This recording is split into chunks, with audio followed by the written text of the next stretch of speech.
पहाड़िया और यह है आपका channel physics in life and life. बच्चों, हम लोग जो है एनसीईआरटी रीड अलोंग एक्सरसाइज में चैप्टर नंबर 12 पढ़ रहे थे और लास्ट लेक्चर जो था उसमें हमने आर्टिकल 12.7 उसको स्टडी किया, इक्वेशन ऑफ स्टेट उसकी बात की हमने और स्टेट वेरिएबल्स की बात की, जिसमें आपने देखा कि कुछ इंटेंसिव होते हैं, कुछ एक्सटेंसिव होते हैं। अगर हम सिस्टम को पार्ट्स में डिवाइड करें तो जो वेरिएबल डिवाइड हो जाते हैं या चेंज हो जाते हैं, यूँ बोलें, जो वेरिएबल चेंज हो जाते हैं वो होते हैं एक्सटेंसिव और जो चेंज नहीं होते हैं बच्चों वो होते हैं इंटेंसिव। अब हम बात करेंगे थर्मोडायनेमिक प्रोसेसेस की। So let's start with this 12.8.1 quasi static process. तो ये क्या होता है क्वासी स्टैटिक? तो ऐसा लग रहा है कुछ जैसे साउंड कर रहा है क्वासी स्टैटिक, यानी स्टैटिक तो है पर कैसा है क्वासी? क्वासी को हम बोल सकते हैं कि पार्शियली जैसा कुछ फील आ रहा है।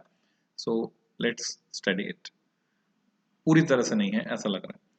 So consider a gas in thermal and mechanical equilibrium. दो तरह के इक्विलिब्रियम है, थर्मल भी है मैकेनिकल। थर्मल मतलब टेम्परेचर प्रेशर कांस्टेंट है, ठीक है। Intensive variables are fixed constant with its surroundings.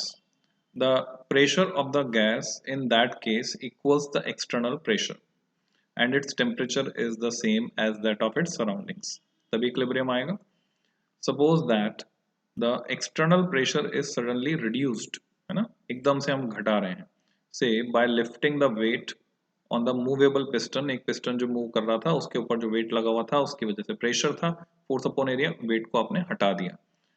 In the container the piston will accelerate outward, तो डेफिनेटली पिस्टन जो है बाहर की तरफ निकलेगा। ड्यूरिंग द प्रोसेस, इस प्रोसेस के दौरान the gas passes through states that are not equilibrium states, है ना, शुरू में इक्विलिब्रियम में था, अब इक्विलिब्रियम स्टेट्स नहीं है जिनसे गैस गुजर रही है। The non equilibrium states do not have well defined pressure and temperature, ठीक है। वहां पर प्रेशर भी चेंज होगा, टेम्परेचर भी चेंज होगा। In the same way if a finite temperature difference exists between the gas and its surroundings, there will be a rapid exchange of heat during which the gas will pass through non-equilibrium states. तो जहां भी change आया, मान लीजिए temperature में थोड़ा सा भी चेंज आया तो सराउंडिंग टेम्परेचर अगर ज़्यादा है तो हीट आएगी, सराउंडिंग टेम्परेचर अगर कम है तो हीट जाएगी। तो जनरली होता है क्या बच्चों, एक्सपांशन के दौरान टेम्परेचर डिक्रीज होता है और कंप्रेशन के दौरान टेम्परेचर इंक्रीज होता है। तो आप समझ सकते हैं इसके से रिलेट करके।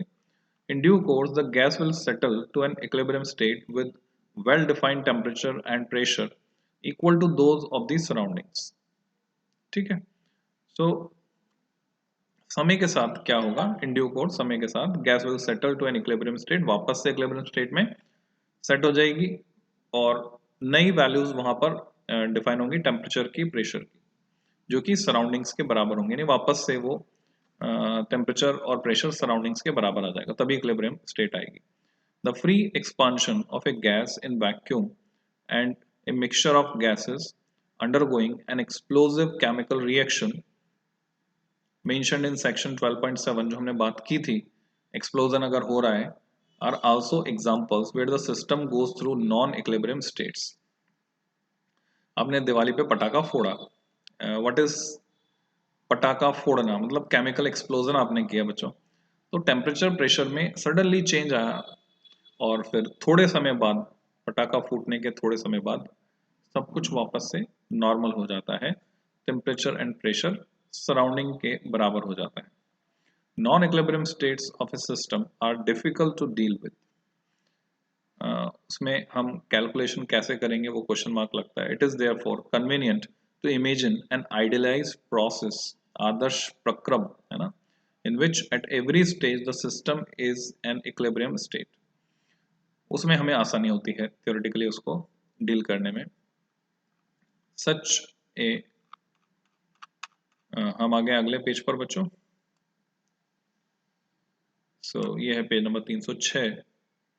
Such a process in principle, अगर ऐसा कोई प्रोसेस हम theoretically assume करें जिसमें कि वो पूरे टाइम इक्विलिब्रियम स्टेट्स में ही होकर गुजर रहा है, तो ये इनफाइनाइटली स्लो होगा, बहुत ही धीमी गति से होगा, तभी ये संभव है, नहीं तो संभव नहीं है। Hence the name quasi static, तो क्वासी स्टैटिक नाम दिया गया है, यानी लगभग स्टेटिक, मीनिंग नियरली स्टेटिक। तो क्वासी का मीनिंग अब आपको समझ में आ गया होगा। क्वासी एक वर्ड है, QUASI, इसकी इमेज आप माइंड में सेट कर लें, nearly. The system changes it's variables P, T and V, pressure, temperature, volume, so slowly, इतना धीमे धीमे चेंज होंगे that it remains in thermal and mechanical equilibrium with its surroundings throughout. So, in a quasi-static process, at every stage, the difference in the pressure of the system and the external pressure is infinitesimally small. तो हम ये मान के चलें कि pressure में जो भी चेंज आ रहा है वो इनफाइनाइटली स्मॉल है, और प्रेशर ऑलमोस्ट उतना ही है जितना एक्सटर्नल प्रेशर है, और टेम्परेचर के साथ भी ऐसा ही है। The same is true of the temperature difference between the system and its surroundings. To take a gas from the state PT to another state, अब गैस की स्टेट को हम किससे डिफाइन कर रहे हैं बच्चों? स्टेट वेरिएबल से। स्टेट वेरिएबल कौन से? Pressure and temperature.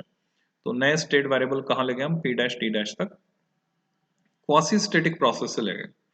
We change the external pressure by a very small amount, allow the system to equalize its pressure with that of the surroundings, and continue the process infinitely slowly until the system achieves the pressure P dash, जब तक कि उसका pressure P dash achieve नहीं कर लेता, बहुत slowly हमने उसको प्रोसेस किया। Similarly, to change the temperature, we introduce an infinitesimal temperature difference, बहुत ही मामूली, between the system and the surroundings, reservoirs, and by choosing reservoirs of progressively different temperatures, T to T dash, the system achieves the temperature T dash. तो quasi static जिसको हम बोल रहे हैं, इसका ये सिस्टम है बच्चों, ये सराउंडिंग्स है, this is surrounding, this is system under consideration. कोई गैस है जिसका प्रेशर P है, टेम्परेचर T है, और जो भी हम प्रोसेस लगा रहे हैं वो इस तरह से है कि जो सराउंडिंग प्रेशर है, pressure difference delta P negligible है, and temperature difference delta T वो भी नेग्लिजिबल है। In a quasi-static process, temperature of the surrounding reservoir and the external pressure difference differ only infinitesimally from the temperature and pressure of the system. So, a quasi-static process is obviously a hypothetical construct. Practically possible नहीं है, बस हम imagine कर सकते हैं कि ऐसा कुछ हो रहा है।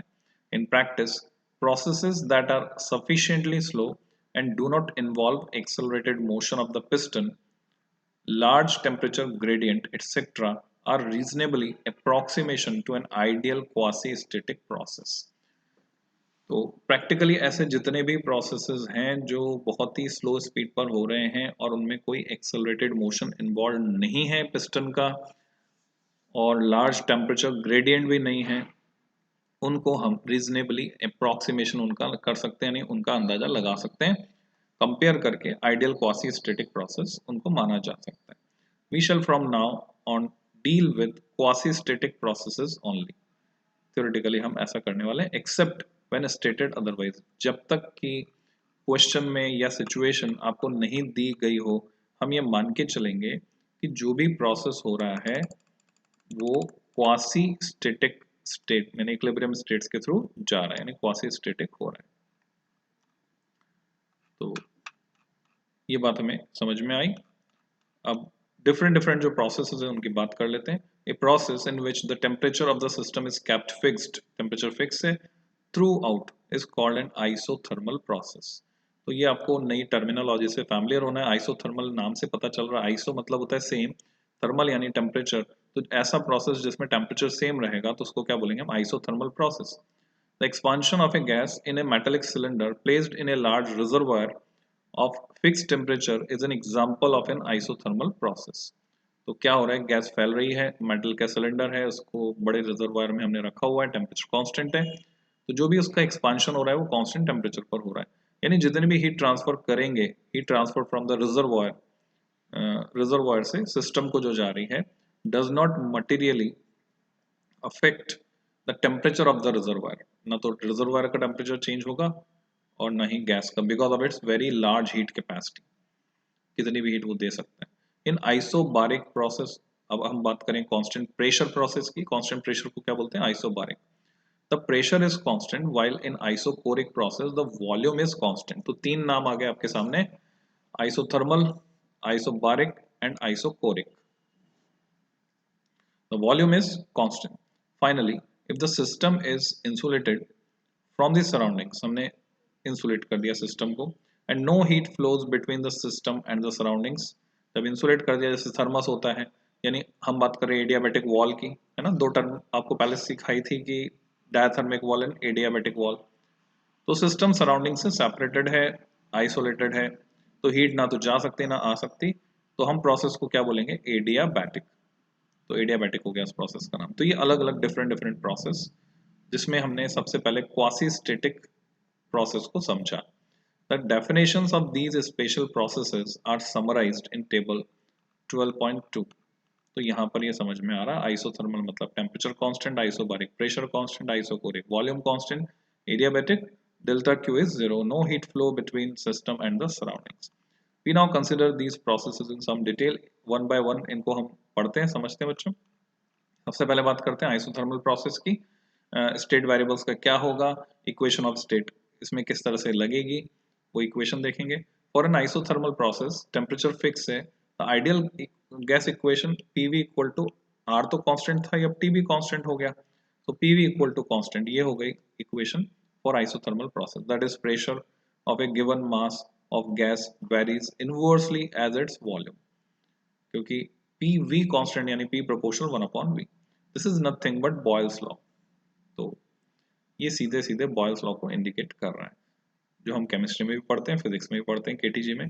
Suppose N ideal gas goes isothermally at temperature T, constant temperature, from its initial state P1 V1 to final state P2 V2 at any intermediate stage बीच में कोई भी with pressure P and volume change from V to V plus delta V, जो कि बहुत small है, तो work done कितना हुआ, P times delta V। Pressure लगभग कांस्टेंट है, P प्रेशर पर ये हो रहा है, ठीक है, with pressure P, and volume change हो रहा है V से V प्लस डेल्टा V, तो वर्क डन को हम P इंटू डेल्टा V लिख सकते हैं।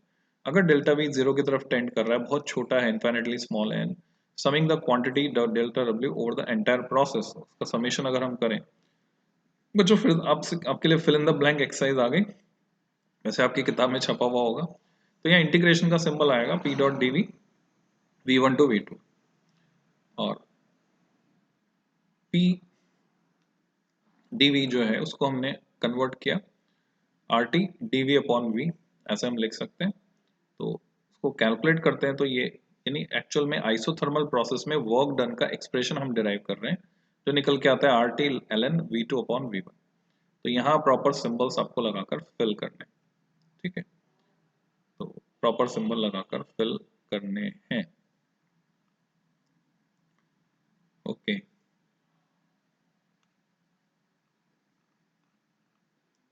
सो पेज नंबर 306 की डिटेल कंप्लीट हुई, अब हम जा रहे हैं 307 पर।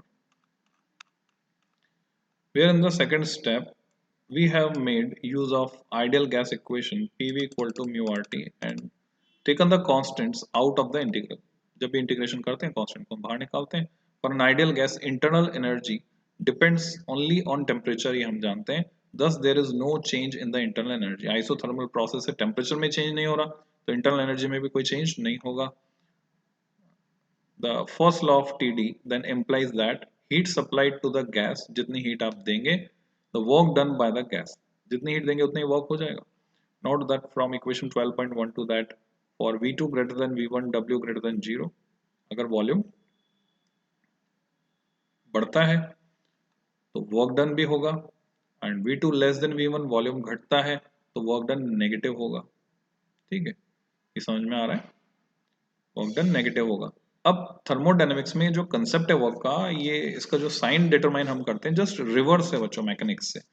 यहाँ हम देख रहे हैं जब वॉल्यूम बढ़ रहा है, second volume V2 is greater than V1, यानी एक्सपांशन हो रहा है, एक्सपांशन हो रहा है, then work done is positive. Expansion हो रहा है तो कौन जिम्मेदार है एक्सपांशन के लिए, सिस्टम जिम्मेदार है। वर्क कौन कर रहा है, सिस्टम वर्क कर रहा है, सिस्टम फैल रहा है। तो जब सिस्टम वर्क करता है तो वर्क डन पॉजिटिव होता है, और अगर कंप्रेशन हो रहा है, यहाँ पे देख रहे हैं हम V2 is less than V1, compression हो रहा है, तो एक्सटर्नल एजेंसी वर्क कर रही है सिस्टम के ऊपर, सराउंडिंग्स वर्क कर रही है, तो वर्क डन नेगेटिव है। तो आप समझ लें क्या कन्वेंशन हम फॉलो करेंगे थर्मोडायनेमिक्स में, वो मैकेनिक्स से जस्ट रिवर्स है। सिस्टम वर्क करता है तो पॉजिटिव, सिस्टम पर वर्क किया जाता है तो नेगेटिव, मैकेनिक्स में उल्टा होता है। That is, in an isothermal expansion, the gas absorbs heat and does work, while in an isothermal compression, work is done on the gas by the environment and heat is released. तो ये हमने समझा isothermal process को। अब बारी है adiabatic process की।